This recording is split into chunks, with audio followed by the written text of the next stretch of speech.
ಶುಭೋದಯ ಎಲ್ಲರಿಗೂ. ಇವತ್ತು ನಾಡ್ದು ನಾಗರ ಪಂಚಮಿಗೆ ಮಾಡುವ ಅರ್ಶಿನೆಲೆ ಕಡುಬು. ಈ ಅರ್ಶಿನೆಲೆ ಪಾತೋಳಿನೂ ಅಂತಾರೆ, ಅರ್ಶಿನೆಲೆ ಕಡುಬು ಅಂತೇವೆ ನೋಡಿ. ನಾವು ಉಡುಪಿ ಮಂಗಳೂರು ಕಡೆ ಕಂಪಲ್ಸರಿ ಮಾಡ್ತೇವೆ ನಾಗರ ಪಂಚಮಿಗೆ. ಅದನ್ನು ಹೇಳ್ಕೊಡ್ತೇನೆ ನೋಡಿ. ಅದಕ್ಕೆ 1.5 ಲೋಟ ಅಕ್ಕಿ ನಿನ್ನೆ ರಾತ್ರಿ ನೆನೆ ಹಾಕಿದ್ದೇನೆ. ಒಂದು 4-5 ತಾಸು ನೆನೆ ಹಾಕಬೇಕು. ಆಮೇಲೆ ಇದು ನೋಡಿ, ಬೆಲ್ಲ, ಒಂದು ಕಾಯಿ, ಇದು ಏಲಕ್ಕಿ ಮತ್ತು ಲವಂಗ ಕುಟ್ಟಿ ಪುಡಿ ಮಾಡ್ಕೊಂಡೇನು. ಒಂದು 4-5 ಏಲಕ್ಕಿ, ಒಂದು 2-3 ಲವಂಗ, ಇದನ್ನು ಕುಟ್ಟಿ ಪುಡಿ ಮಾಡಬೇಕು. ಈಗ ಇದನ್ನು ತೆಂಗಿನಕಾಯಿ ಒಡೆದು ತುರಿದು ತರ್ತೇನೆ, ಅಕ್ಕಿ ಕಡೆದು ತರ್ತೇನೆ.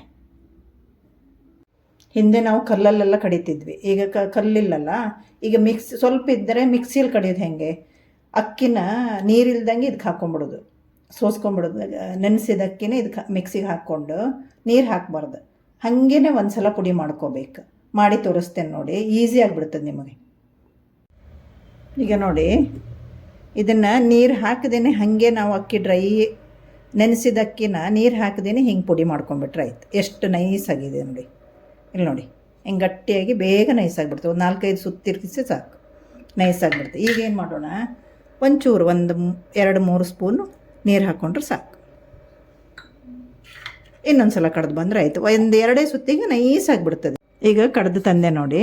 ಫಸ್ಟ್ ಒಂದು ಸಲ ಡ್ರೈ ಪೌಡ್ರ್ ಮಾಡಿಕೊಂಡು ಒಂಚೂರು ನೀರು ಹಾಕಿ ಕಡ್ದು ತಂದೆ. ಇದು ಕಡಿಯುವಾಗ ನಾನು ಏನು ಹಾಕಿದ್ದೆ, ಒಂದು 4-5 ಸ್ಪೂನು ತೆಂಗಿನ ತುರಿ, ಒಂಚೂರು ಉಪ್ಪು ಹಾಕಿದ್ದೆ ರುಚಿಗೆ, ಚೆನ್ನಾಗಾಗ್ತದೆ. ನೀವು ಹಾಕ್ಕೊಳ್ಳಿ ನೋಡಿ. ತೆಂಗಿನಕಾಯಿ ತುರಿದು ಅದನ್ನು ಒಂದು ಸುತ್ತು ತಿರುಗಿಸ್ಕೊಂಬಂದಿದ್ದೇನೆ. ಯಾಕಂದ್ರೆ ದೊಡ್ಡ ದೊಡ್ಡ ಪೀಸ್ ಇದ್ರೆ ಕೆಲವರಿಗೆ ತಿನ್ಲಿಕ್ಕೆ ಸರಿ ಅನಿಸೋದಿಲ್ಲ ಅಂತ ಒಂದೇ ಸುತ್ತು ತಿರುಗಿಸಿದ್ರೆ ಚೆನ್ನಾಗಾಗ್ತದೆ.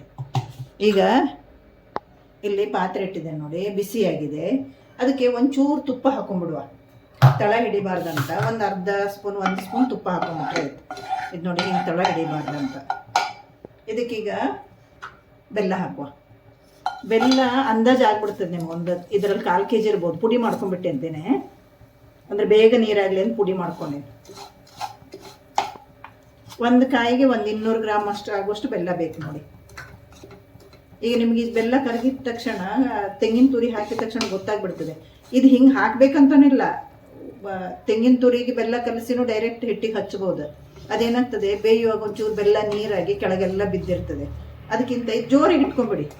ಜೋರಿಟ್ಕೊಂಡು ಇದನ್ನ ಒಂಚೂರು ಕಲಸ್ಕೊಂಡು, ಇದೊಂಚೂರು ನೀರಾದ ತಕ್ಷಣ ತೆಂಗಿನ ತುರಿ ಹಾಕಿ ಕಲಸ್ಕೊಂಡ್ಬಿಟ್ರೆ ಆಯ್ತು.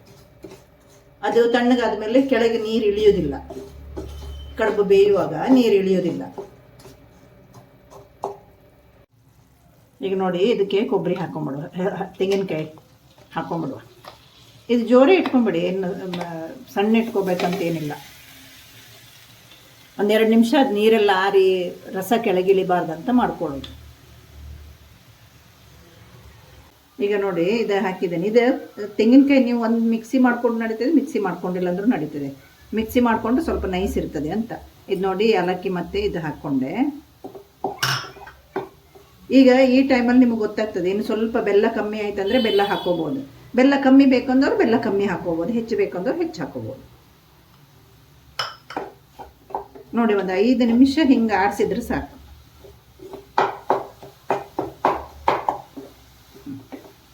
ಈಗ ಬಂದ್ ಮಾಡಿ ನೋಡಿ, ಎಲ್ಲ ಹಿಡ್ಕೊಂಡ್ಬಿಡುತ್ತಲ್ಲ, ಒಂಚೂರು ಕಾಯು ಹಿಡ್ಕೊಂಡ್ಬಿಡುತ್ತೆ ಅದಕ್ಕೆ. ಇದೀಗ ಹಿಂಗೆ ಗಟ್ಟಿ ಹಿಡಿಯುತ್ತೆ ನೋಡಿ. ಈಗ ಸ್ವಲ್ಪ ತಣ್ಣಗಾದ ಮೇಲೆ ಕಡುಬಿಗೆ ಹಚ್ಚೋದು ತೋರಿಸ್ತೇನೆ. ಈಗ ನೋಡಿ, ಹಚ್ಚೋದು ಹೆಂಗೆ ಅಂತ ಹೇಳ್ತೇನೆ. ಇಲ್ಲಿ ನೋಡಿ, ಹೂರಣ ಎಷ್ಟು ಚೆನ್ನಾಗಿ ಬಂದಿದೆ ನೋಡಿ, ತಣ್ಣಗಾಗಿದೆ. ತಣ್ಣಗಾಗಬೇಕಿದು ನೋಡಿ. ಹಿಟ್ಟು ರೆಡಿ ಆಯಿತು. ಈ ಹದದಲ್ಲಿ ಇರಲಿ ಹಿಟ್ಟು, ಅಂದರೆ ಹಚ್ಚಲಿಕ್ಕೆ ಈಸಿ ಆಗ್ತದೆ ನೋಡಿ. ನೋಡಿ, ಈ ಹದದಲ್ಲಿ ಇರಲಿ. ಈಗ ಹಚ್ಚೋದು ಹೆಂಗೆ ಹೇಳ್ತೇನೆ ನೋಡಿ. ಹಿಂಗೆ ಹಾಕ್ಕೊಂಡು ಚೂರು ನೀರು ಹಿಡ್ಕೊಳ್ಳಿ, ಕೈ ಒಂದು ಬೌಲಲ್ಲಿ ನೀರು ಹಿಡ್ಕೊಂಡು ಹಿಂಗೆ ಅಂಟಿಸ್ತಾ ಹೋಗಿ. ತೆಳ್ಳಗಿರಲಿ, ದಪ್ಪ ಬೇಡ. ದಪ್ಪ ಇದ್ರೆ ತಿನ್ಲಿಕ್ಕೆ ಟೇಸ್ಟ್ ಆಗೋದಿಲ್ಲ. ಎಲ್ಲ ಕಡೆ ಎಳ್ಕೊಳ್ತಾ ಹೋದ್ರೆ ಆಯ್ತು.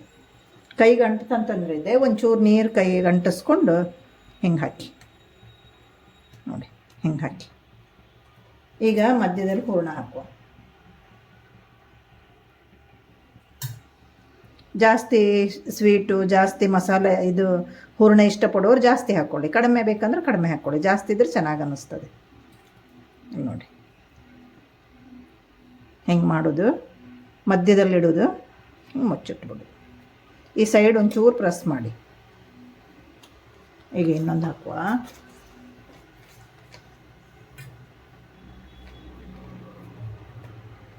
ಇದು ಸ್ಮೆಲ್ಲೆಲ್ಲ ಬಿಟ್ಟು ಭಾಳ ಟೇಸ್ಟ್. ಗೊತ್ತಿದ್ದವ್ರಿಗೆ ಗೊತ್ತು, ಮಾಡೋದು ಕಷ್ಟ ಅಂತೇನಿಲ್ಲ. ಇದು ಮಿಕ್ಸಿಯಲ್ಲಿ ನಾ ಹೇಳ್ದಂಗೆ ರುಬ್ಕೊಳ್ಳಿ, ಪಟ್ಟಾಗಿಬಿಡ್ತದೆ ನೋಡಿ. ಇನ್ನೊಂದು ಹಚ್ತೇನೆ. ಹಿಂಗೆ ಮಿಡ್ಲಲ್ಲಿ ಹಾಕ್ಕೊಂಬಿಡಿ. ಹಿಂಗೆ ಮಡಚಿ ಸೈಡಿಗೆ ಒಂಚೂರು ಪ್ರೆಸ್ ಮಾಡಿಬಿಡಿ. ರೆಡಿ ಮಾಡಿ ಹಾಕಿಟ್ಕೊಂಡೆ ನೋಡಿ. ಈಗ ನೀವು ಒಂದು 4 ಮಾಡೋದಿದ್ರೆ, ಇಡ್ಲಿ ಪಾತ್ರೆ ದೊಡ್ಡದಾಗ್ತದೆ ಅನಿಸಿದ್ರೆ ಇದರಲ್ಲೂ ಮಾಡ್ಬೋದು ನೋಡಿ. ಈ ಥರ ಪಾತ್ರೆ ಇಟ್ಕೊಂಡು ಈ ಸ್ಟ್ಯಾಂಡ್ ಇಟ್ಕೊಂಬಿಡಿ. ಇದನ್ನು ಹಿಂಗೆ ಮೇಲೆ ಇಟ್ಕೊಂಡು ಇದು 4 ಇದು ನನ್ನ ದೊಡ್ಡ ಎಲೆ ಇದೆ, ಸಣ್ಣ ಎಲೆ ಇದ್ರೆ 4 ಎಲೆ ಇಟ್ಟು ಮುಚ್ಚಿ ಒಂದು 15 ನಿಮಿಷ ಬೇಯಿಸಿದ್ರೆ ಆಯಿತು. ಹಿಂಗೂ ಬರ್ತದೆ. ಈ ಥರನೂ ಮಾಡ್ಬೋದು. ಈಗ ನಾನು ಸ್ವಲ್ಪ ಜಾಸ್ತಿ ಇದೆ ಮತ್ತು ದೊಡ್ಡ ಎಲೆ ಇದೆ, ಅದಕ್ಕೆ ನಾನು ಇಡ್ಲಿ ಪಾತ್ರೆಯಲ್ಲೇ ಮಾಡ್ತಾಯಿದ್ದೇನೆ. ಈಗ ನೋಡಿ, ನೀರು ಕುದಿಲಿಕ್ಕೆ ಇಟ್ಟಿದ್ದೇನೆ ಇಡ್ಲಿ ಪಾತ್ರೆಯಲ್ಲಿ. ಇಲ್ಲಿ ನೋಡಿ, ಇಷ್ಟು ನೀರು ಹಾಕ್ಕೊಂಡ್ರೆ ಸಾಕು. 1-2 ತಂಬಿಗೆ ಇಷ್ಟಿಷ್ಟು ನೀರು ಹಾಕ್ಕೊಂಡ್ರೆ ಸಾಕು. ಈಗ ನೀರು ಕುದೀತಾ ಇದೆ, ಅದು ಬಿಸಿ ಆಗಬೇಕು. ಫಸ್ಟ್ ನೀರು ಬಿಸಿ ಆಗಬೇಕು. ಹಿಂಗೆ ಇಟ್ಕೊಂತ ಹೋಗಿ.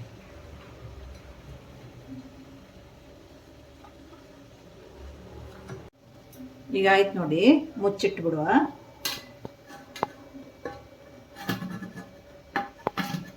ಮುಚ್ಚಿಟ್ಟು ಒಂದು 20 ನಿಮಿಷ ಬೇಯಿಸೋಣ, ಮೀಡಿಯಮ್ ಟು ಹೈ ಫ್ಲೇಮಲ್ಲಿ. ನೋಡಿ 20 ನಿಮಿಷ ಬೆಂದು ತಣ್ಣಗಾಗಿದೆ. ಈಗ ತೆಗೆಯುವ ಇದನ್ನು.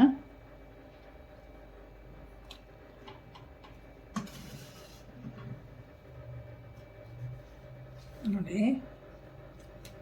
ಎಷ್ಟು ಚೆನ್ನಾಗಿ ಬಂದಿದೆ ನೋಡಿ.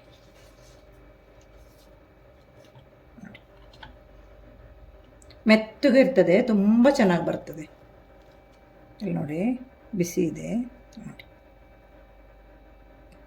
ತುಂಬ ಚೆನ್ನಾಗಿ ಬಂದಿದೆ. ಎಲ್ಲರೂ ಹಬ್ಬಕ್ಕೆ ಮಾಡಿಕೊಳ್ಳಿ. ದೇವ್ರ ನೈವೇದ್ಯಕ್ಕಾಯಿತು, ತಿನ್ನಲಿಕ್ಕೂ ಚೆನ್ನಾಗಿರ್ತದೆ. Thank you.